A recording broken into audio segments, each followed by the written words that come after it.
What's going on, everyone? Welcome back to another video here on Michigan Sports Talk. And in this one, we got the Michigan versus Nebraska preview video for you guys. Going to be going over everything you guys need to know about this matchup. Going to be going over a bunch of stats, my preview analysis on both teams, and could Michigan be on upset alert here against Nebraska? It's all going to be in this video. So if you guys are around here, make sure you guys go ahead, leave a like, subscribe for more. And other than that, let's go ahead and get right into today's video.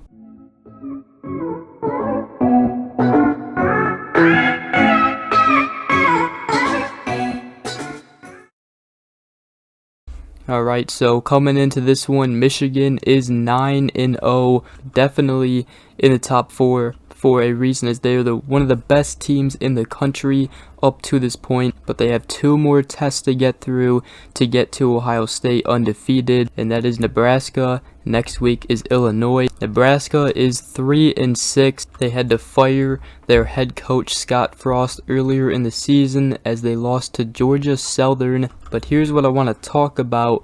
The last time Michigan was 9-0 in the season was in 2016. Jim Harbaugh was in his second year. Michigan went on the road at night to Iowa and lost that game in an upset loss, and then they lost to Ohio State, and they did not make the playoffs because they had 2 losses. So is Michigan on upset alert? They might be. However, this team has been very dominant, and we all know Nebraska gave them struggles last year, but Michigan overcame that game. It was a road game at night at Nebraska, and they beat them 32-29. So let's go ahead and talk about some stats. Michigan leads in 5 out of 6 of the categories I'm going to talk about here. All these stats are out of the 131 college football teams. Let's go ahead and start with points per game. Michigan comes in and ranks number 5th in the country at 42.2 points per game. Meanwhile, Nebraska ranks number 86th in the country at 25.6 points per game. So obviously Michigan, they're not known for passing the ball. They have run the ball. They have one of the best rushing attacks in the country, but they still rack up points in games. And that's another thing we'll be looking at in this game. How well does Michigan beat Nebraska? And as they'll have to, prove to the CFP committee how good they really are to get a better ranking. They certainly did that against Rutgers in the second half especially. But points allowed per game, Michigan's defense, they ranked number 3rd in the country with just giving up 12.11 points per game. Michigan's defense is highly underrated this season, and I don't think many people know just how good this defense is. They have gotten better in each game of the season, and they continue to have success. In the last game against Rutgers, they only had a total of 180 yards compared to Michigan's 433 yards, and Rutgers only had 14 rushing yards compared to Michigan's 282 rushing yards. Michigan also only gave up 5 first downs in that game. The score was close at halftime, mainly because of Rutgers' blocked punt and a couple of big plays that they gave up in the first half, but in the second half they were completely dominant on defense. Now Nebraska,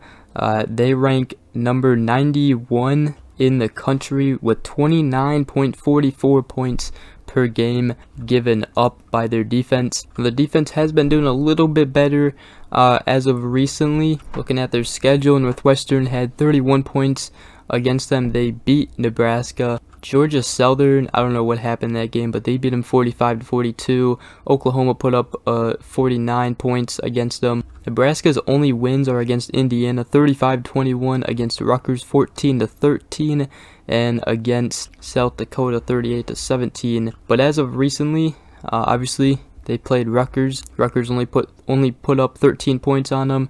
Illinois only put up 26 points on them. And last game, they lost to Minnesota 20-13. So the defense may be playing a little bit better. However, I think Michigan, should have a very easy offensively game against them. And here is why. I'll go over the defensive stats after we cover the offensive stats. Michigan passing yards per game. Nebraska actually ranks higher than Michigan for passing yards per game. They rank number 60 with 243.9 passing yards per game. Michigan coming in at number 93 in the country with 215.7 passing yards per game.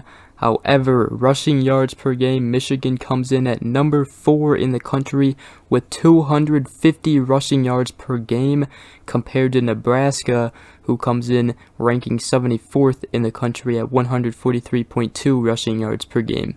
So coming in on defense now, passing yards allowed per game, Michigan's defense ranks number 9th with 170 passing yards allowed per game. Nebraska's defense comes in at number 101 in the country with 258.1 passing yards allowed per game. That is not a good number. That is why Michigan's offense should have success against this defense. Not to mention, Nebraska is also terrible on their rushing defense as well. Michigan coming in rushing yards allowed per game, ranking first in the country with just 72.4 rushing yards allowed per game. Nebraska, on the other hand, ranks number 108 in the country with 182.9 rushing yards allowed per game. So looking at the stats, Michigan should be able to dominate Nebraska with their rushing attack and with their passing attack as well. But I'm really looking forward to see how Michigan's defense plays as well. I mean, you talk about ranking number 1 for rushing yards allowed and number 9 for passing yards allowed. That is outstanding. And, Michigan should be able to blow Nebraska out. However, this is college football.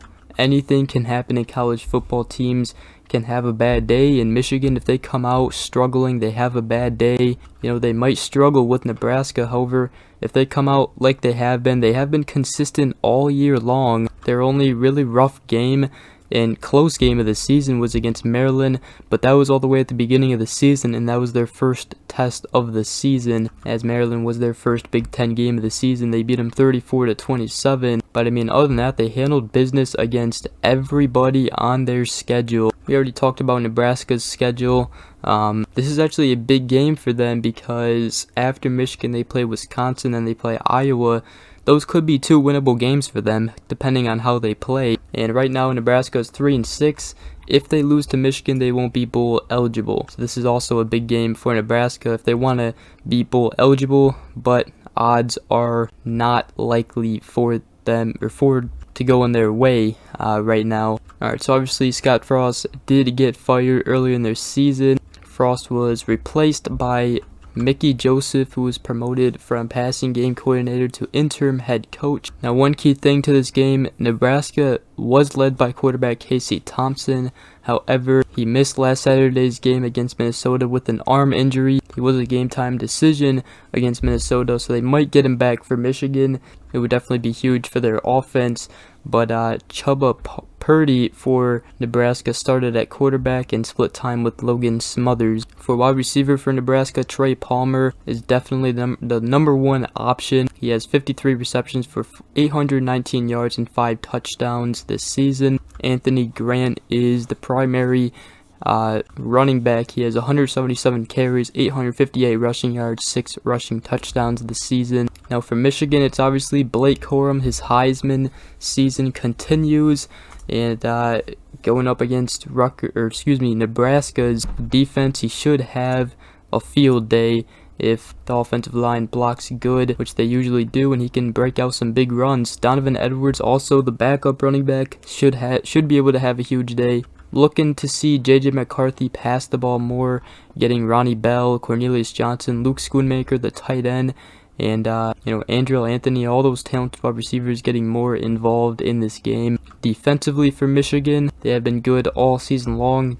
They have secondary like DJ Turner. We'll see about Jamon Green if he is back for this game. On the defensive line, Mozzie Smith, Mike Morris, and Michael Barrett, who had 2 interceptions last game at linebacker. May even see, we did see more time with Will Johnson, the 5-star freshman cornerback. He got an interception. We'll still be able to see more of playing time for him, see him a little bit more in the game against Nebraska. For Nebraska's defense, they lost linebacker Nick Henrich, which was a very huge loss. Nebraska's secondary does have several younger players. A couple guys to look for is Malcolm Hartzog, a true freshman, and safety Marquise Bufford, who has 2 interceptions on the season. Then for the defensive line, Damian Daniels, they lost him to the NFL, but they brought in a TCU transfer edge, O'Shawn Mathis, and also edge Garrett Nelson has been playing very good. He's a captain. He has 7 tackles for loss and 4.5 sacks with 45 total tackles so far this season. So now it's prediction time. Let me know everything you guys have to say about this matchup in the comment section down below, and let me know your score prediction for this game. My score prediction for this, I got Michigan winning 45-10, and that's gonna wrap up this video. Hope you guys did enjoy. If you did, make sure you guys go ahead and leave a like, subscribe for more, and I hope you all have a great rest of your day. We will see you guys in the next video. Peace.